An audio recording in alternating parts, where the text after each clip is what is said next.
For as long as we've been around, it's been one of humanity's biggest, most profound questions.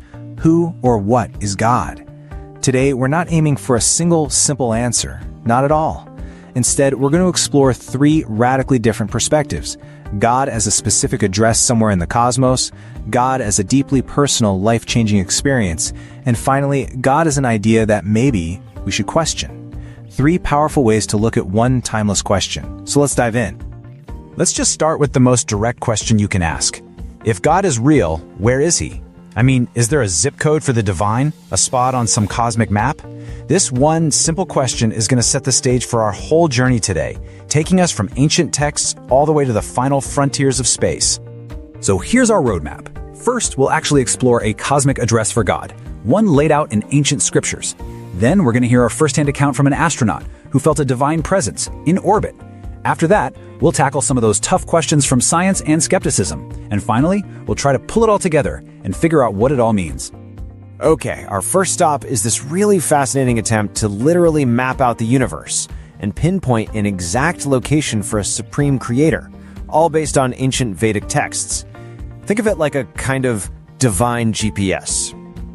So, before we even start our search, we need to be really clear on who we're looking for. The source material makes this critical distinction. Bhagwan can refer to a specific deity, but Ishwar, well, that's something else entirely. We're talking about the supreme, formless creator of everything. That's the ultimate source we're trying to locate. Now, to understand this cosmic map, you've got to wrap your head around its central metaphor. The universe is like an upside-down tree. The seed, the origin point of everything, is way up at the top. All of creation, stars, planets, us, we're all like fruits hanging down below. So logically, to find the ultimate source, Ishwar, you don't look out into space, you have to look up. And this map divides all of reality into three major zones.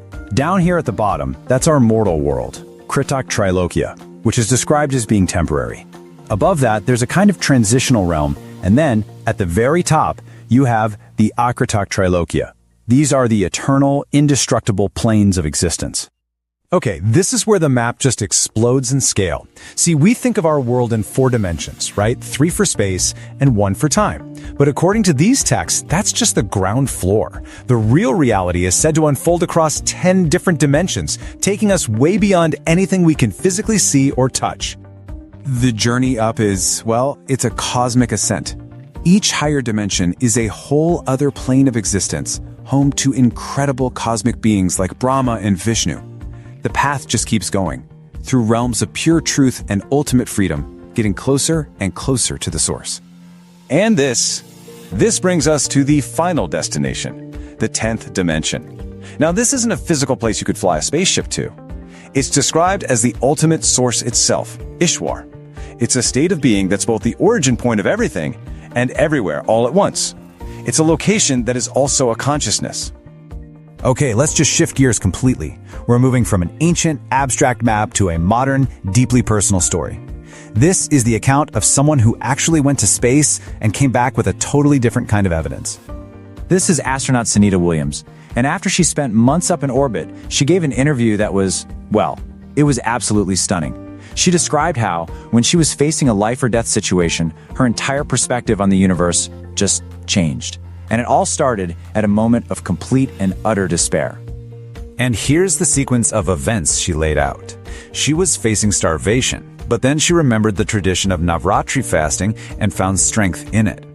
While she was reading the Bhagavad Gita up there, she was just stunned to find what she felt were descriptions of modern scientific principles. Then, she reported hearing these inexplicable, almost mantra-like sounds in the dead silence of space. And then, when meteoroids were threatening their ship, she says she saw these mysterious lights just appear out of nowhere and destroy them. And the climax? A vision of a goddess on a lion as they were re-entering the Earth's atmosphere. Her conclusion from all of this was crystal clear. She became convinced that the universe isn't just some random collection of rocks and gas, but that it's governed by what she called Kudrat, a divine power or nature. In fact, she was so moved by this whole experience that she formally proposed that NASA should create a new department dedicated just to researching the scientific knowledge hidden inside ancient Vedic scriptures. So, we've gone from an ancient map to a personal testimony, and now we turn to our third perspective, the critical, sharp lens of science and skepticism. Now, this viewpoint doesn't really offer answers. Instead, it poses some very, very challenging questions. This is the fundamental challenge, right here. For thousands of years, religions have taught that some divine being created humanity. But the skeptical view just flips that script completely and asks, what if humanity, in our search for answers and for meaning, actually invented the concept of God? And this leads to that classic philosophical problem, sometimes called the problem of evil. If an all-powerful, all-loving God really exists, why is the world still so full of pain, cruelty, and injustice? For a lot of people, a silent God in the face of so much suffering is the single most compelling argument that he might not exist at all. You know, this really gets to the core difference in how they work. Faith often operates on belief. It's looking for answers to the big why questions. Why are we here? What's our purpose? Science, on the other hand, it demands proof you can actually verify. It methodically investigates the how questions. How did the universe begin? How does life evolve? And this is the key argument from the skeptical perspective. Just because science can't explain something yet, like, say, what came before the Big Bang, that doesn't automatically mean the answer defaults to God. For a scientist, an unknown isn't proof of the divine. It's simply the next frontier, the next great mystery to solve.